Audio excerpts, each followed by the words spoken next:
여러분은 지금 어떤 삶을 살고 계신가요? 매달 빠듯한 생활비에 한숨을 쉬고 계신가요? 저는 사회복지학 연구와 현장에서 반평생을 보낸 김지혜입니다. 72살이 된 지금까지도 우리 이웃들의 아픔을 외면할 수 없어 이 자리에 섰습니다. 여러분이 지금 보시는 이 영상 끝까지 보지 않으시면 여러분의 소중한 가족이 받을 수 있는 매달 40만 원 이상의 지원금을 영영 놓치게 될 수도 있습니다. 제가 지난달에 만난 한 어르신은 암투병 중에도 월 35만 원의 연금으로 겨우 버티고 계셨습니다. 생활고에 시달리던 그분이 복지 상담을 받으러 갔지만 돌아온 답변은 충격적이었습니다. 32년 전 구입한 낡은 경차가 있다는 이유만으로 복지 혜택에서 완전히 제외된 것입니다. 그 차는 병원 통원 치료를 위한 유일한 발이었지만 제도는 그런 사정을 고려하지 않았습니다. 충청도에 사시는 65세 김모 할머니는 어떨까요? 시골에 낡은 집 한 채가 있다는 이유로 수급 대상에서 제외되었습니다. 실제 가치는 낮지만 공시지가 기준으로 평가되어 복지에 손길이 닿지 않는 것입니다. 서울에 사는 74세 박모 할아버지는 매달 48만 원이 기초연금으로 생활하고 있었습니다.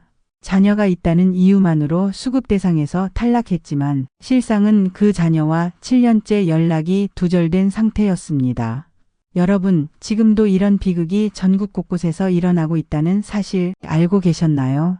한국보건사회연구원 자료에 따르면 부양의무자 기준으로 탈락하는 사람들이 전체 수급 탈락자의 32%나 됩니다. 서울연구원은 서울시만 해도 약 16만 명, 전국적으로는 무려 50만 명 이상이 복지 사각지대에서 신음하고 있다고 밝혔습니다. 이들은 매일 오늘은 약을 살까 밥을 살까라는 끔찍한 선택을 강요받고 있습니다. 복지 상담소에서 저는 수없이 많은 눈물을 목격했습니다. 자존심을 꺾고 도움을 청하러 왔지만 돌아가는 것은 복잡한 서류와 거절 통지서뿐이었습니다. 재산조사, 금융조사, 부양의무자 조사, 소득인정액 계산. 이런 복잡한 절차는 정말 도움이 필요한 분들에게는 넘을 수 없는 산이었습니다. 그런데 희소식이 있습니다. 이제 모든 것이 바뀌기 시작했습니다. 올해 6월부터 시행될 예정인 디딤돌 소득이라는 혁신적인 제도는 우리나라 복지의 패러다임을 완전히 뒤집을 것입니다. 더 이상 자동차가 있다고, 낡은 집이 있다고, 연락도 안 되는 자녀가 있다고 복지에서 배제되지 않습니다. 오직 여러분의 실제 소득만 기준으로 삼아 부족한 금액의 절반을 현금으로 지원하는 획기적인 제도입니다. 매달 120만 원을 버는 1인 가구 어르신이라면 무려 41만 5천 원을 추가로 받을 수 있게 됩니다. 이 영상을 끝까지 시청하시면 여러분과 여러분의 가족이 받을 수 있는 모든 복지 혜택과 신청 방법을 상세히 알려드리겠습니다. 지금 바로 구독과 좋아요를 눌러주시고 함께 우리나라 복지제도의 대변력을 알아보겠습니다. 현행 기초생활보장제도는 어떤 문제가 있길래 이토록 많은 사람들이 고통받고 있는 걸까요? 지금부터 제가 현장에서 40년간 보아온 충격적인 실태를 낱낱이 파헤쳐 보겠습니다. 복잡한 선정 기준과 소득인 정액 때문에 정말 도움이 필요한 분들이 혜택을 받지 못하고 있습니다.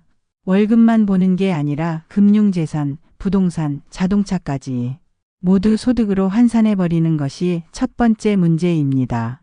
예를 들어 1인 가구가 생계급여를 받으려면 소득인 정액이 약 62만 원 이하여야 한다는 것을 알고 계셨나요? 더 충격적인 것은 통장에 300만 원만 있어도 이것을 소득으로 환산해 수급 자격에서 탈락할 수 있다는 사실입니다. 상상해 보세요. 실제 월 수입이 30만 원이어도 오래된 중고차 한 대 때문에 모든 지원에서 제외될 수 있는 현실을, 이런 문제들이 해결되지 않은 채로 방치된다면 여러분과 여러분의 부모님, 그리고 언젠가 나이 들 여러분의 자녀들까지 모두 이 복지의 사각지대에 갇히게 될지도 모릅니다. 또 다른 심각한 문제는 바로 부양의무자 기준입니다. 자녀가 있다는 이유만으로 그 자녀가 실제로 부양을 하든 안 하든 상관없이 복지에서 제외되는 현실은 너무나 가혹합니다. 한국보건사회연구원 자료에 따르면 부양 의무자 기준으로 탈락하는 비율이 전체 수급 탈락자의 32%에 달합니다. 간단히 말해 약 3명 중 1명은 부양 의무자 기준 때문에 복지 혜택을 못 받고 있는 것입니다. 저는 경기도에 사는 70대 이모 할아버지가 생각납니다. 그분은 매달 40만 원의 국민연금으로 근근히 생활하고 있었습니다. 아들이 중소기업에 다닌다는 이유만으로 수급 신청에서 탈락했습니다. 심지어 그 아들과는 몇 년째 연락이 두절된 상태였지만 제도는 그런 현실을 인정하지 않았습니다. 재산의 소득 환산 문제도 심각합니다. 충청북도의 65세 김모 어르신은 40년 된 시골주택을 갖고 있다는 이유로 기초수급 대상에서 제외되었습니다. 그 집은 실질적 가치가 매우 낮은데도 공시지가 기준으로 평가되어 그분은 복지 혜택을 전혀 받지 못했습니다. 신청 과정의 복잡함도 큰 장벽입니다. 온라인 신청이 어려워 직접 읍면동 주민센터를 방문해야 합니다. 고령자나 거동이 불편한 분들에게는 이것 자체가 넘기 힘든 산입니다. 자존심 때문에 복지 신청을 꺼리는 어르신들도 많습니다. 서류 제출 후 심사기간이 길게는 2개월 이상 소요된다는 사실 알고 계셨나요? 그 기간 동안 생계가 악화되거나 병원 진료를 미루는 상황이 비일비재하게 발생합니다. 한 가지 더 충격적인 사실은 소득이 조금이라도 늘면 생계급여 수급 자격이 위태로워진다는 점입니다. 이것이 바로 더 벌면 손해라는 인식의 원인이며 수급자들의 근로 의욕을 크게 떨어뜨립니다. 수급비가 끊길까 봐 오히려 이를 포기하는 현상까지 생기고 있는 것입니다. 보건복지부 자료에 따르면 2023년 기준 약 52만 명의 저소득층이 이런 복지 사각지대에 방치되어 있습니다. 그렇다면 이런 문제들을 해결하기 위해 정부는 어떤 노력을 하고 있을까요? 다음 내용에서 희망의 불빛인 기초생활보장제도의 2024년부터 2026년까지의 개선 계획을 자세히 살펴보겠습니다. 여러분, 우리 복지제도가 변하고 있습니다. 2024년부터 2026년까지 기초생활보장제도는 어떻게 달라질까요?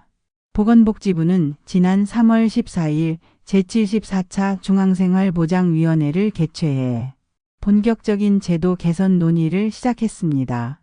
특히 2026년에는 3년마다 수립하는 종합계획이 예정되어 있어 획기적인 변화가 기대됩니다.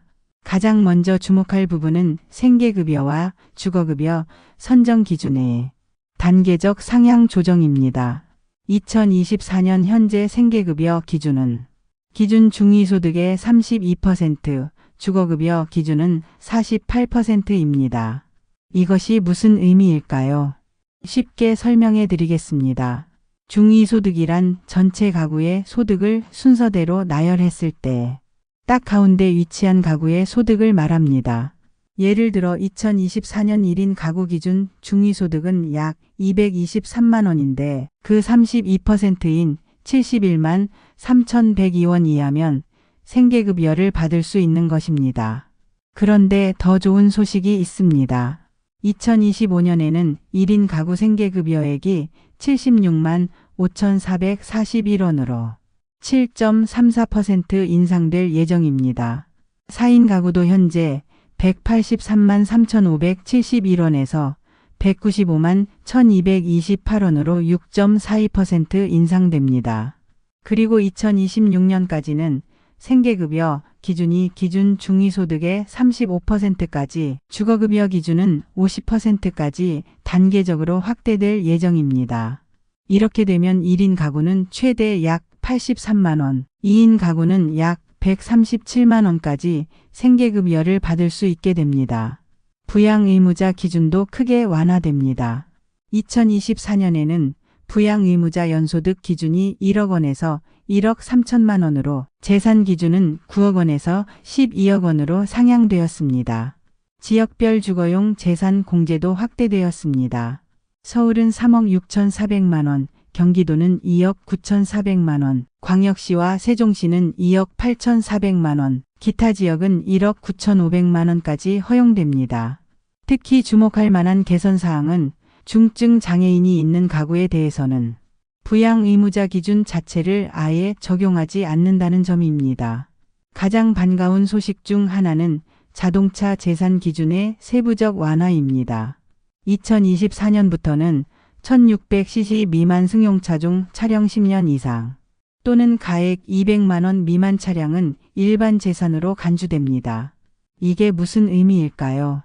소득 환산율이 100%에서 4.17%로 대폭 낮아진다는 것입니다.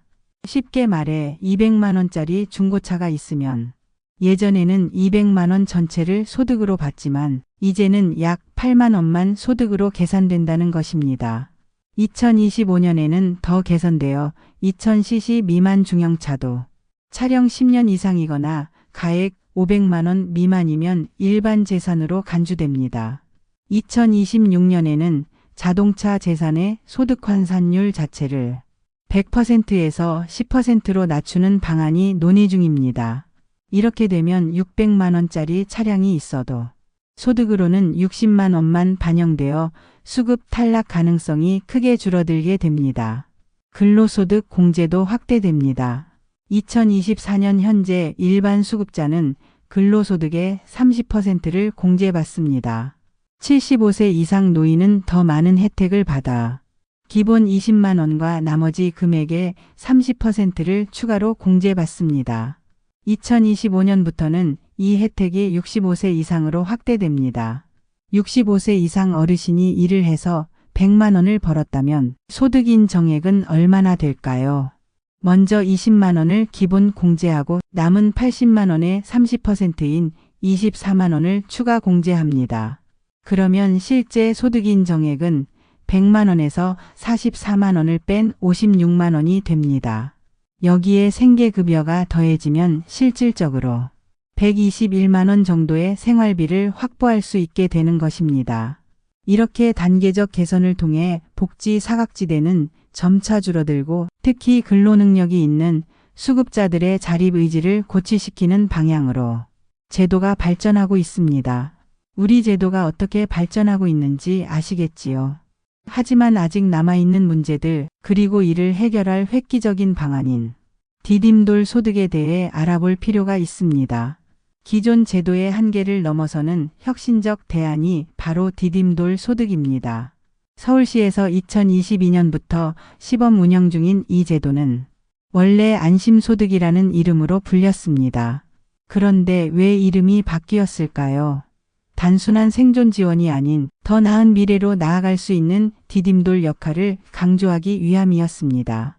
디딤돌 소득은 어떻게 작동할까요? 기존 기초생활보장제도와는 완전히 다른 패러다임을 가지고 있습니다. 이 제도의 가장 큰 특징은 소득 보전형 지원 방식이라는 점입니다. 기준 중위소득 85%에 미치지 못하는 가구의 부족한 소득의 절반을 현금으로 지급하는 방식입니다. 지금 이 글을 읽고 계신 순간에도 새로운 복지 패러다임이 현실화되고 있습니다. 이 내용을 끝까지 읽지 않으시면 여러분의 실제 수입이 2배로 늘어날 수 있는 기회를 놓치게 될 수도 있습니다.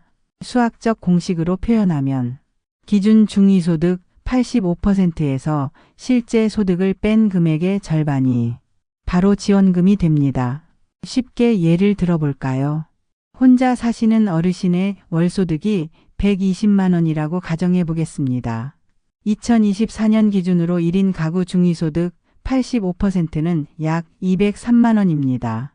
그렇다면 부족한 금액은 83만 원이 되고 그 절반인 41만 5천 원을 매월 지원받을 수 있게 됩니다. 만약 소득이 전혀 없는 1인 가구라면 어떨까요? 기준 중위소득 85%인 189만 4천 원의 절반인 94만 7천 원을 지원받게 됩니다. 가구원 수가 늘어날수록 지원금도 커집니다. 2인 가구는 최대 156만 5,110원, 3인 가구는 최대 200만 3,730원, 4인 가구는 최대 243만 5,220원까지 지원 가능합니다. 디딤돌 소득의 가장 혁신적인 점은 바로 단순화된 선정 기준입니다. 복잡한 재산이나 부양 의무자 기준을 배제하고 오직 소득만을 기준으로 합니다. 주택이 있어도 자동차가 있어도 자녀가 있어도 상관없습니다. 재산 기준은 3억 2,600만 원 이하 거주 주택에 한해서만 적용됩니다. 오직 현재 얼마나 버는지만 평가한다는 것이 핵심입니다. 이것이 왜 중요할까요? 기존 제도에서는 소득이 조금만 늘어도 모든 혜택이 끊기는 구조였습니다. 하지만 디딤돌 소득은 소득이 발생해도 급여를 유지합니다. 단지 부족분을 보충해주는 구조라서 일할수록 손해라는 인식에서 벗어나 근로 의욕을 높일 수 있습니다. 소득이 증가하면 지원금은 줄어들지만 전체 가구 소득은 증가하게 되는 것입니다. 또 하나의 큰 장점은 자동화된 지원 체계입니다. 기존 수급자는 별도 신청 없이 자동 전환되며 신규 대상자도 소득 확인만으로 빠르게 지원 여부가 결정됩니다. 소득 변화에 따라 지원금도 자동으로 조정되어 일시적으로 소득이 증가해도 유연하게 대응할 수 있습니다. 디딤돌 소득으로 바뀌어도 의료비, 교육비, 주거지원 등 기타 복지 혜택은 그대로 유지됩니다. 현금 지원과 서비스형 지원이 분리되어 실질적 효과가 극대화되는 것입니다. 서울시의 시범사업은 약 2,076가구를 대상으로 진행되었으며 그 성과가 놀랍습니다. 근로소득이 평균 31.1% 증가했고 특히 취업 의지가 있으나 수급 탈락이 두려웠던 계층에서 효과가 두드러졌습니다. 탈수급률도 8.6%에 달해 기존 기초생활수급자 제도의 탈수급률 0.22%에 비해 약 40배나 향상되었습니다. 직접 현장에서 본 변화는 더욱 감동적입니다. 디딤돌 소득은 기존 복지제도와 어떤 차별점을 가지고 있을까요? 좀 더 자세히 알아보겠습니다. 첫째, 기존 복지제도는 수급 여부를 결정할 때 복잡한 기준을 적용합니다. 소득뿐만 아니라 금융재산, 부동산, 자동차, 심지어 부양 의무자의 소득과 재산까지 모두 따져봅니다. 하지만 디딤돌 소득은 오직 소득만 봅니다. 간단 명료합니다. 왜 이런 차이가 중요할까요? 많은 저소득층이 복지 신청 과정의 복잡함 때문에 포기하는 경우가 많기 때문입니다. 둘째, 기존 제도는 전부 아니면 전무식 지원 방식을 취합니다. 소득이 조금만 늘어도 모든 지원이 끊기는 구조죠. 하지만 디딤돌 소득은 소득이 늘어나도 그만큼만 지원금이 줄어들 뿐 완전히 끊기지 않습니다. 이것이 바로 근로유인형 복지의 핵심입니다. 기존 제도에서는 일자리를 구해 월 50만 원을 벌면 오히려 총소득이 줄어드는 모순적인 상황이 발생했습니다. 디딤돌 소득에서는 50만 원을 벌면 지원금은 25만 원 줄어들지만 전체 소득은 25만 원 증가합니다. 결국 일을 할수록 더 많은 돈을 벌게 되는 것입니다. 셋째, 행정 절차의 간소화입니다. 기존 제도는 복잡한 신청 과정과 긴 심사 기간으로 인해 정작 도움이 필요한 때 지원을 받지 못하는 경우가 많았습니다. 디딤돌 소득은 신청과 수급 과정이 간소화되어 필요한 사람들에게 적시에 지원이 가능합니다. 넷째, 복지 의존성의 감소입니다.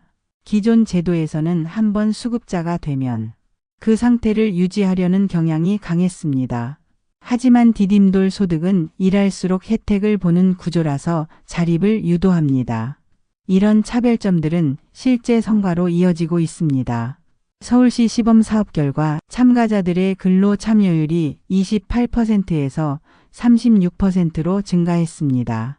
생활 만족도도 1년 만에 24% 이상 상승했는데 특히 자녀가 있는 고령층 가구에서 만족도가 높게 나타났습니다. 또한 탈수급률도 기존 제도보다 40배 높게 나타나 복지 의존성을 줄이고 자립을 촉진하는 효과가 입증되었습니다. 디딤돌 소득의 또 다른 중요한 특징은 바로 복지 서비스와의 연계입니다. 현금 지원만으로는 모든 문제를 해결할 수 없습니다. 따라서 디딤돌 소득은 현금 지원과 함께 의료, 주거, 교육, 돌봄 등 기존의 서비스형 복지 혜택을 유지합니다. 이를 통해 종합적인 자립 지원 체계를 구축하는 것입니다. 흥미로운 점은 디딤돌 소득이 적용되면서 수급자들의 삶이 질적으로 변화했다는 것입니다. 단순히 생계 문제를 해결하는 것을 넘어 미래를 계획하고 꿈을 키울 수 있게 된 것입니다. 자녀를 혼자 키우는 한 어머니는 수급 자격 사라질까 불안해서 일을 못하던 시절과 비교하면 삶의 질이 달라졌다고 말했습니다. 병든 아버지를 돌보는 청년은 생계 걱정에서 벗어나 자격증 공부와 미래 계획까지 세울 수 있게 됐다고 합니다. 이런 변화는 디딤돌 소득이 단순한 복지 지원을 넘어 인간의 존엄성과 자아 실현을 돕는 제도임을 보여줍니다. 여러분, 이제 기존의 복지 패러다임이 완전히 바뀌고 있습니다.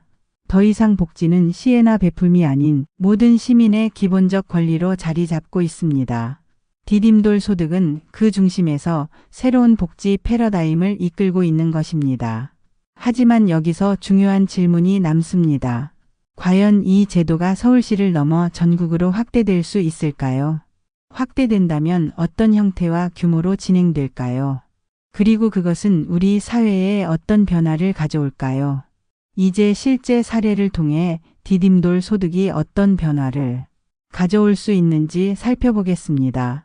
서울 은평구에 사는 81세 박정호 할아버지는 평생 건설 노동자로 일하셨습니다. 그런데 심각한 관절염으로 일을 할 수 없게 되어 매월 48만 원의 기초연금으로 생활하고 계셨습니다. 박 할아버지는 기초생활수급자 신청을 했지만 서울 외곽에 낡은 주택을 소유하고 있다는 이유로 계속 거절당했습니다. 실제로 그 집은 40년이 넘은 낡은 집으로 누구도 살지 않고 있었습니다. 하지만 공시지가는 1억 2천만 원이었고 이 때문에 박 할아버지는 복지의 사각지대에 갇혔습니다. 디딤돌 소득이 시행되면 박 할아버지는 어떻게 달라질까요?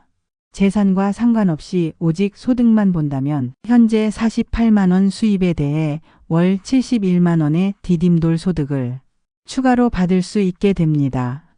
이렇게 되면 총 월 수입이 119만 원으로 증가하여 훨씬 안정적인 노후를 보낼 수 있습니다. 부산 해운대구에 사는 75세 김미영 할머니의 사례도 주목할 만합니다. 김 할머니는 월 56만 원의 국민연금으로 살고 있었습니다. 어렵게 기초생활수급자가 되어 추가로 15만 원을 받고 있었지만 생계는 여전히 빠듯했습니다. 그런데 김 할머니는 용기를 내어 주 2일 아파트 단지 분리수거장에서 일하기 시작했습니다. 이로 인해 월 35만 원의 추가 소득이 생겼습니다. 그런데 문제가 발생했습니다. 기존 기초생활보장제도에서는 소득이 늘어난 만큼 급여가 삭감되어 결국 일에서 번 돈의 대부분을 잃게 된 것입니다. 김 할머니는 결국 일을 그만둘 수밖에 없었습니다. 하지만 디딤돌 소득이 적용된다면 김 할머니는 56만 원의 연금에 35만 원의 근로소득을 합쳐 91만 원을 버는 셈이 됩니다. 여기에 디딤돌 소득으로 약 56만 원을 추가로 받을 수 있어 총 월 수입이 147만 원까지 늘어납니다. 이것이 바로 일할수록 이득이 되는 근로연계형 복지의 힘입니다. 대구 수성구의 69세 이준호 씨는 장애를 가진 아들과 함께 살고 있습니다. 이 씨는 경비원으로 월 120만 원을 벌고 있었지만 아들의 의료비 부담으로 항상 빚에 시달렸습니다. 기초생활수급자 신청을 했지만 월 소득이 기준을 초과한다는 이유로 탈락했습니다.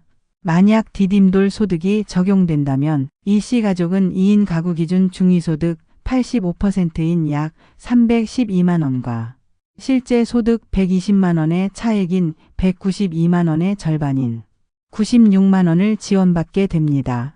이렇게 되면 총 수입이 216만 원으로 늘어나 아들의 의료비도 감당하고 안정적인 생활이 가능해집니다. 전북 전주시에 사는 78세 최영자 할머니는 자녀가 있다는 이유만으로 수급 신청에서 계속 탈락했습니다. 실상은 그 자녀들과 12년째 연락이 두절된 상태였습니다. 디딤돌 소득은 부양 의무자 기준을 적용하지 않기 때문에 최 할머니의 실제 소득만 확인하여 지원 여부를 결정합니다. 현재 매월 45만 원의 연금으로 생활하는 최 할머니는 디딤돌 소득으로 약 72만 원을 추가 지원받아 총 117만 원의 안정적인 수입을 얻을 수 있게 됩니다. 이 영상을 지금 끝까지 보지 않으시면 여러분의 이웃, 부모님, 그리고 언젠가 노년을 맞이할 여러분 자신이 받을 수 있는 혜택을 제대로 알지 못하게 될 수 있습니다. 광주 광산구에 사는 66세 박명수 씨는 택시기사로 월 평균 170만 원을 벌고 있었습니다. 그런데 심장질환으로 업무 시간을 줄일 수밖에 없어 수입이 100만 원으로 감소했습니다. 기초생활수급자 신청을 했지만 오래된 차량을 보유하고 있다는 이유로 지원 대상에서 제외되었습니다. 디딤돌 소득이 적용되면 박 씨는 매월 약 51만 원을 추가로 지원받아 총 151만 원의 소득을 확보할 수 있게 됩니다. 이러한 사례들은 디딤돌 소득이 얼마나 혁신적인 변화를 가져올 수 있는지 잘 보여줍니다.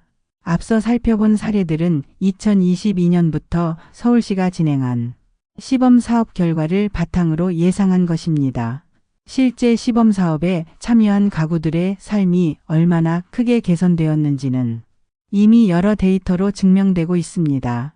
이제 디딤돌 소득이 전국적으로 확대될 가능성과 그에 따른 쟁점들을 살펴보겠습니다. 서울시의 시범 사업이 성공적으로 진행되면서 전국적 확대에 대한 논의가 활발해지고 있습니다. 과연 이 제도가 전국으로 확대된다면 어떤 영향을 미칠까요? 먼저 전국 확대 시 잠재적 수혜 규모를 살펴보겠습니다. 중위소득 65% 이하 기준으로는 약 594만 가구, 85% 이하 기준으로는 약 653만 가구가 혜택을 받을 수 있습니다. 이는 현행 제도로는 지원받지 못하는 약 50만 명 이상의 저소득층이 혜택을 받게 된다는 의미입니다. 특히 서울시는 현재 전국에 흩어져 있는 36개 복지 제도를 디딤돌 소득으로 통합하여 행정 낭비를 줄이고 복지 효과를 높이자는 제안을 하고 있습니다. 이런 변화가 여러분의 삶에 어떤 영향을 미칠지 지금 알아두시지 않으면 앞으로 크게 후회하실 수 있습니다. 하지만 전국 확대를 위해서는 해결해야 할 몇 가지 중요한 문제들이 있습니다. 가장 큰 문제는 예산입니다. 전국의 디딤돌 소득을 확대할 경우 중위소득 85% 기준으로는 연간 36조 6천억 원, 65% 기준으로는 연간 13조 원이 소요될 것으로 예상됩니다. 흥미로운 것은 이 금액이 기본소득 도입 비용과 비교했을 때 훨씬 효율적이라는 점입니다. 이재명 전 대표가 제안한 전 국민 월 8만 원의 기본소득은 연간 약 51조 원이 소요되는 반면 디딤돌 소득은 최대 36조 원으로 더 적은 비용으로 저소득층에게 월 40만 원 이상을 지원할 수 있습니다. 재정 확보 방안으로는 조세 확대 또는 기존 예산 재분배가 논의되고 있습니다. 특히 기존 36개 복지제도 통합을 통한 행정비용 절감 효과도 상당할 것으로 예상됩니다. 물론 초기 투자 비용과 인프라 구축 비용도 고려해야 합니다. 전국 확대를 위한 필요 절차도 살펴볼 필요가 있습니다.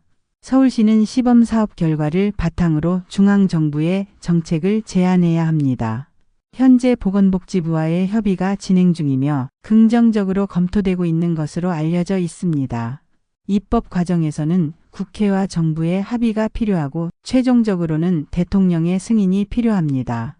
단순히 서울시의 결정만으로는 전국화가 불가능하기 때문입니다. 전문가들은 단기적 전국 확대보다는 단계적 확산을 제안하고 있습니다.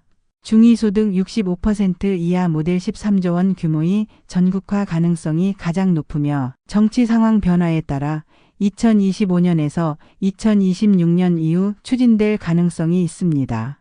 전국 확대 시 고려해야 할 한계점과 쟁점도 있습니다. 첫째, 단순 소득 기준의 한계입니다. 소득만을 기준으로 판단하면 의료비나 부채 같은 추가적 경제적 어려움을 반영하지 못합니다. 예를 들어 같은 60만 원 소득이라도 건강한 A와 월 20만 원의 의료비를 지출하는 B의 실질적 상황은 매우 다릅니다. 둘째, 국민적 공감대와 인식 부족 문제입니다. 아직도 많은 사람들이 디딤돌 소득이라는 이름조차 생소하게 느끼고 있고 자신이 대상자인지 모르는 경우가 많습니다. 지속적인 교육과 안내, 사례 중심 홍보가 필요한 상황입니다. 셋째, 정책의 지속 가능성 문제입니다. 정권 교체에 따른 변동 가능성이 있고 대선 국면에서 복지 공약 경쟁 속에서 디딤돌 소득의 위치가 불안정할 수 있습니다. 그럼에도 불구하고 과거 서울시에서 시작된 여러 정책들이 전국으로 확대된 사례를 볼 때 희망적인 측면도 있습니다. 2000년대 초반 서울시에서 시작된 공공임 대주택 정책이 전국 주요 도시로 확대되었고 서울형 청년 일자리 지원 프로그램도 정부 차원의 전국 청년 일자리 정책으로 확대된 사례가 있습니다. 이러한 사례들을 볼 때 디딤돌 소득도 서울시 시범사업이 성공적으로 진행된다면 전국 확대 가능성이 높다고 볼 수 있습니다. 하지만 최종적인 결정은 국민들의 지지와 정치적 합의에 달려 있습니다. 그리고 그 결정에 여러분의 목소리가 반영될 수 있습니다. 이제 주요 복지 모델을 비교해보며 각각의 장단점을 분석해 보겠습니다.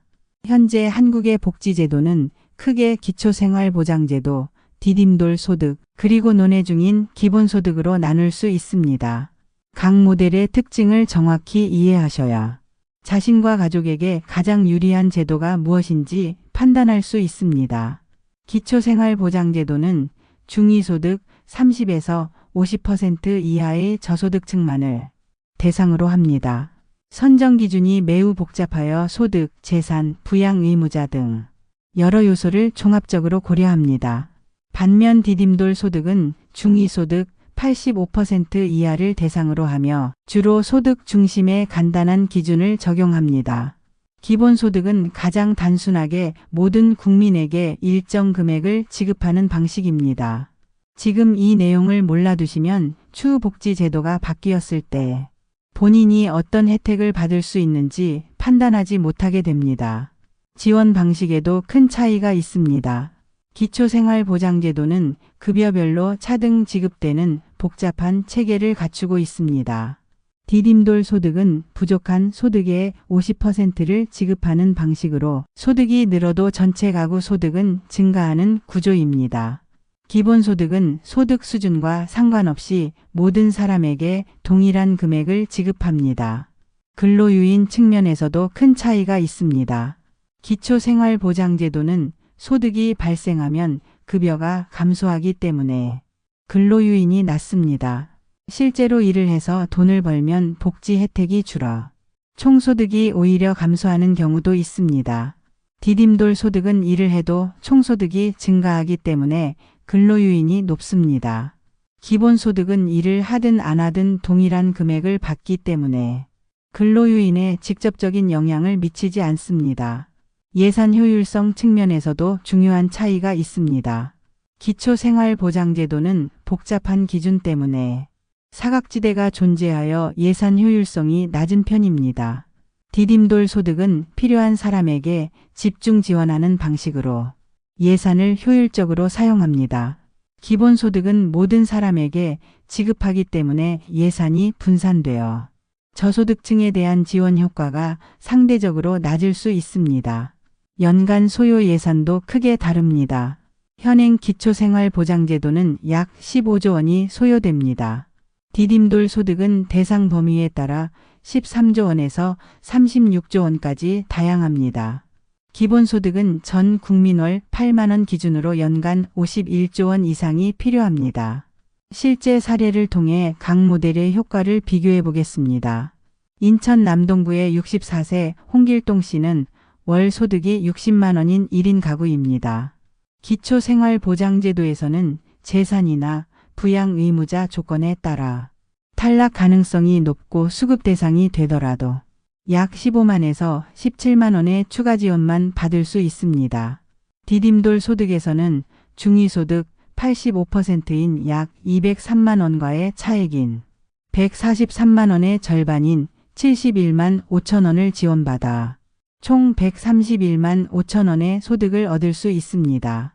기본소득에서는 8만 원의 정액을 받아 총 68만 원의 소득을 얻게 됩니다. 경남 진주시의 53세 이영희 씨는 장애를 가진 자녀를 돌보면서 월 70만 원을 버는 2인 가구입니다. 기초생활보장제도에서는 복잡한 심사 과정에서 탈락할 가능성이 높고 수급자가 되더라도 소득활동에 제한을 받아 생계가 어려울 수 있습니다. 디딤돌 소득에서는 2인 가구 중위소득 85%인 약 312만 원과의 차액인 242만 원의 절반인 121만 원을 지원받아 총 191만 원의 소득을 얻을 수 있습니다. 또한 소득 활동을 하면서도 안정적 지원을 받아 돌봄과 생계를 병행할 수 있습니다. 기본소득에서는 2인이 각각 8만 원씩 총 16만 원을 받아 총 86만 원의 소득을 얻게 됩니다. 이처럼 각 모델은 저마다의 장단점과 적합한 대상층이 있습니다. 저는 가장 현실적이고 효과적인 모델은 디딤돌 소득이라고 생각합니다. 우리나라 복지제도의 패러다임이 근본적으로 변화하고 있습니다. 지금까지 살펴본 기초생활보장제도의 변화와 디딤돌 소득의 등장은 단순한 제도 개선을 넘어 복지에 대한 근본적인 시각 변화를 의미합니다. 저는 40년간의 사회복지 현장 경험과 연구를 통해 이 변화의 의미를 깊이 이해하고 있습니다. 가장 큰 변화는 선지원 후검증 방식으로의 전환입니다. 기존에는 소득과 재산이 먼저 확인된 후에만 지원이 가능했지만 이제는 신고 기반으로 먼저 지원하고 추후 조정하는 방식으로 바뀌고 있습니다. 서울시장의 말처럼 빈곤해지면 지원하는 것이 아니라 빈곤해지기 전에 선제적으로 지원해 회복 탄력성을 높이는 복지 패러다임 전환이 이루어지고 있는 것입니다. 두 번째 큰 변화는 자립 중심의 지원 체계로의 전환입니다. 기존 제도에서는 근로시 급여가 감소하여 복지 함정이 발생했습니다. 하지만 새로운 패러다임에서는 근로소득이 증가해도 총소득이 증가하는 구조로 자립을 유도합니다. 실제로 서울시 시범사업 결과 디딤돌 소득 수급 후 자격이 중단된 가구 중 절반 이상이 스스로 생계를 꾸릴 수 있게 되었습니다. 세 번째 변화는 복지 서비스의 통합과 효율화입니다. 기존에는 36개 복지제도가 각각 분리 운영되어 행정 중복과 비효율이 발생했습니다. 디딤돌 소득으로 통합함으로써 행정 효율성을 높이고 복지 대상자의 접근성과 이용 편의성을 향상시킬 수 있습니다. 이 영상을 지금 보시는 여러분은 정말 운이 좋으십니다. 왜냐하면 앞으로 우리나라 복지제도가 어떻게 바뀔지 그리고 그에 따라 어떻게 대비해야 할지를 가장 먼저 알게 되셨기 때문입니다. 이러한 복지 패러다임의 변화는 우리 사회에 여러 정책적 시사점을 제공합니다. 우선 복지 사각지대 해소를 위한 적극적 접근이 필요합니다. 현 기초생활보장제도에서 탈락한 약 50만 명의 사각지대 해소를 위해 부양 의무자 기준의 단계적 폐지 또는 현실적 완화가 이루어져야 합니다. 둘째, 근로의욕 고취를 위한 인센티브 구조 설계가 필요합니다. 근로소득공제 확대 및 점진적 급여 감소 방식을 도입하여 일하는 것이 항상 이익이 되는 구조를 만들어야 합니다. 자립이 복지 혜택의 최종 목표임을 명확히 하는 메시지 전달도 중요합니다. 셋째, 행정 효율화와 접근성 강화가 필요합니다. 특히 고령층과 정보 취약계층을 위한 복지 정보 접근성 개선이 시급합니다. 읍면동 주민센터를 통한 원스톱 복지 안내를 강화하고 온라인 신청 시스템을 간소화하며 사용자 친화적 인터페이스를 개발해야 합니다. 넷째, 점진적 제도 확대와 재정 건전성 양립 방안 마련이 필요합니다. 중위소득 65% 이하 대상 우선 적용 후 단계적 확대를 검토하고 기존 복지제도 통합을 통한 행정비용 절감으로 재원을 마련해야 합니다. 성과 기반 예산 배분으로 효율성을 제고하는 것도 중요합니다. 전문가들의 견해도 주목할 만합니다. 서울연구원은 디딤돌 소득은 생계지원뿐 아니라 근로의욕 고취와 자립 유도라는 측면에서 혁신적인 복지 모델이라고 평가했습니다. 한국보건사회연구원은 부양 의무자 기준으로 인한 탈락자 비율이 전체 수급 탈락자의 32%에 달하는 현실 개선이 필요하다고 지적했습니다. 서울시장은 디딤돌 소득은 일할수록 이득이 되는 근로 연계형 복지로 회복 탄력성을 높이는 복지 패러다임의 전환이라고 강조했습니다. 하지만 정치권 일각에서는 제도 전환에 대한 국민적 공감대 형성이 선행되어야 하며 재정 부담에 대한 명확한 대책 필요라는 목소리도 있습니다. 저는 40년간의 복지 현장 경험을 바탕으로 이러한 변화가 우리 사회에 깊은 의미를 가진다고 확신합니다. 단순히 빈곤 완화를 넘어 자립 지원과 회복 탄력성 강화로 나아가는 한국형 복지 모델이 확립될 수 있을 것입니다. 이는 복지 의존성을 줄이고 사회 통합과 경제 활력을 동시에 달성하는 지속 가능한 복지의 길이 될 것입니다. 여러분, 이제 저의 이야기를 마치겠습니다. 오늘 전해드린 내용이 여러분과 여러분의 가족에게 실질적인 도움이 되길 바랍니다. 앞으로도 더 많은 분들이 복지의 사각지대에서 벗어나 행복한 삶을 영위할 수 있기를 진심으로 바랍니다. 이 영상이 도움이 되셨다면 구독과 좋아요 부탁드립니다. 더 많은 분들에게 이 중요한 정보가 전달될 수 있도록 도와주세요. 감사합니다.